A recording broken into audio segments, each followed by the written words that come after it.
My name is Sari van Poelje. I run the Intact Academy, which is a coaching and consultancy school. And on the other hand, I'm an expert in business innovation. I help businesses innovate their leadership, cooperation, and client relationships more quickly than they innovate their products. That way, everyone can be in time for the market. At the moment, we're doing a series on transactional analysis and how that helps in your leadership and your coaching. We just talked about the 5 ways people keep their own stories. And the first way we talked about was redefinition. Now, redefinition is when you distort your perception of reality to fit your own reality and your own story. And so you're never in the here and now and not ready to solve your problems. It's like when I ask you a question, when did you do that? And you answer, who did that? For instance, I go, what time is it? And you go, Paul's not here yet. You go, what? That's a redefinition at its simplest form. Sometimes you see that in management when I start to talk about, well, we had a problem in that and that process, and someone goes, why hasn't that been sorted yet? And the whole conversation shifts to why, which is a competitive invitation, instead of to how, which would help you solve the problem. These are all examples of redefinition. Of course, these are pretty obvious examples, and in real life, we do that in a much more subtle way. And before you know it, your conversation has tangentially moved to a different subject, a different object, and a different space and time. And you end up with no problem solving. So redefining is really a way in which you translate the reality to fit your own reality. We do that through external ways, and we'll talk about that, how you do that through your behavior. But at the moment, I want to talk about the internal ways you keep that redefinition of reality going. All of this is based on Eric Berne's work, Finita English's work, and other people. So the internal mechanism by which you can redefine your reality, we actually talk about 3 ways, and I'll talk about one of them much more later in detail.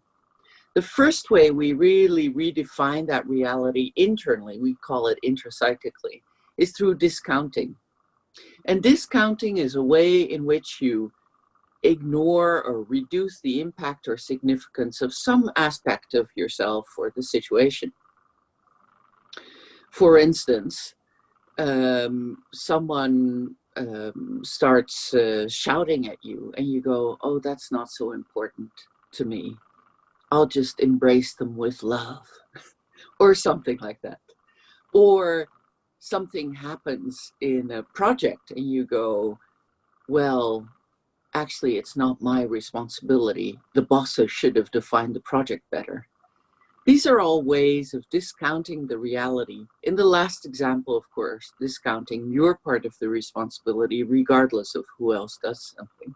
And we'll talk about the 5 levels of discounting later. The second way people actually work this discounting internally is through grandiosity. And grandiosity is when you exaggerate or minimize some aspect of yourself or others of the situation. For instance, when Leonardo DiCaprio stands on the bow of the ship of the Titanic, just before it sinks, by the way, and he goes, I am the king, I can do everything. Of course, that's something that 2-year-olds should go through, you know, this grandiose phase, this narcissistic grandiose phase, where you think you can achieve everything, when you're omnipotent. Except in real life, when leaders go, I'm omnipotent, I can do anything, and forget actually their work is based on the work of so many other hundreds of people below them. We call that grandiosity, and it's a way to distort reality. It's not linked to the here and now, and it will keep you from solving the problem. The third way people actually keep that internal redefinition going is by over-detailing or over-generalizing. So for instance, something happens to you and you go, why does this always happen to me?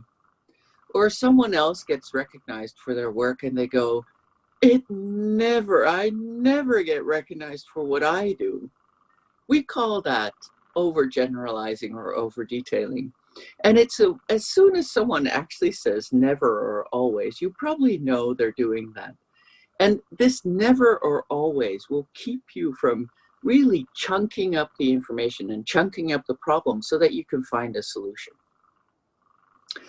Whenever people redefine, so whenever people discount or show grandiosity or over-detail or over-generalize, we could call that behavior gamey or scripty, because it's really the start of this whole process where you can get into, this gaminess, this discounting of reality, and getting into a place where you confirm your own life story. Now, there are 4 ways. These are the internal ways we know you're redefining. I just want to very briefly talk about the 4 ways we can see that you're doing that on the outside. So the discounting and the overgeneralization and the grandiosity is some internal process, but the 4 ways you can see it on the outside are really through your behavior. And we call those passive behaviors. Now, the first passive behavior we probably know you're redefining on the inside is when people do nothing. They're faced with a problem and they do nothing about it. So I remember, this is a personal story, but I remember when I was younger, my parents really wanted me to be a classical musician. And so they told me I could not have an instrument, which was more jazzy. I, of course, wanted to play the saxophone, but they told me I had to play clarinet. It wasn't until I was about 30 years old, one of my friends said to me, "Hey, wait a second, you don't have to keep on complaining about this. You're a grown-up, you can buy your own saxophone." And I went, my God, I've spent 20 years doing nothing about it. I could have bought my own. So this is a typical way in which you can see on the outside through my behavior, I was doing nothing about solving the problem. And so we call that a passive behavior, which helps you maintain the reality you used to have.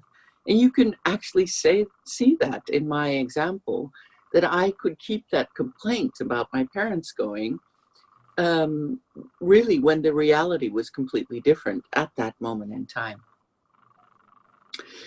The second way you can see in behavior that people are discounting or being overgeneral or grandiose on the inside is through over-adaptation.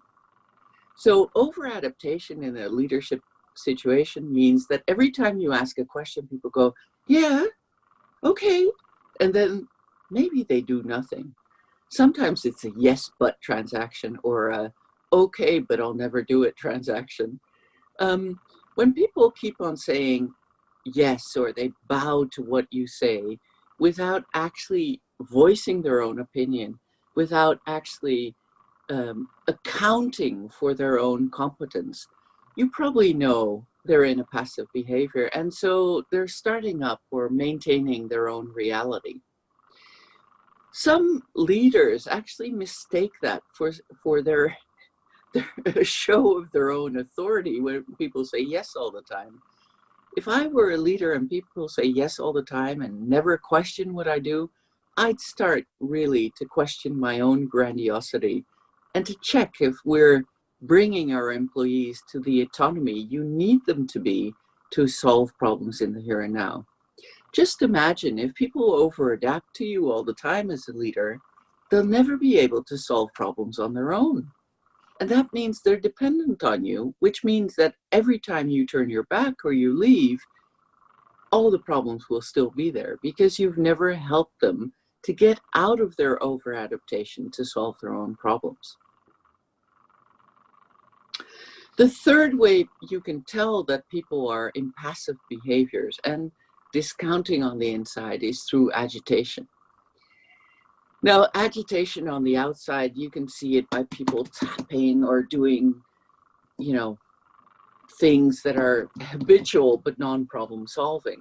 But agitation also means that they kind of push against your leadership boundary all the time. They question everything you do. It's kind of the opposite of over-adaptation. They're in a space where they're complaining about it. We call that non-committed complaints, actually. One of the things I teach my people when I'm a leader in a team is committed complaining. So committed complaining is that you complain and you bring a solution at the same time. If people habitually complain and push against those leadership boundaries all the time, we call that agitation. The fourth way you can see that people are in a passive behavior is really when you see that they become violent or they incapacitate themselves, for instance, by being sick all the time.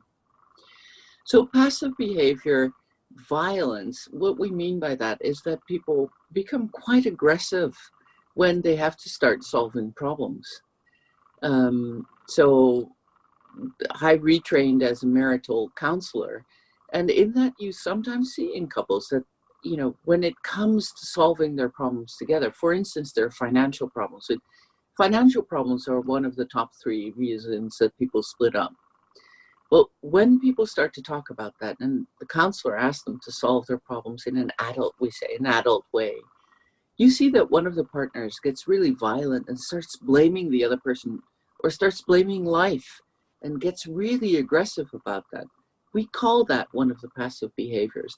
It keeps you in a pattern where you're discounting, grandiose, or over-detailing, in which you cannot face the reality of the here and now and actually solve your problem. Incapacitation is another way, really, that people show this passive behavior. It's like the flip side of violence. Violence is actually that you're overactive.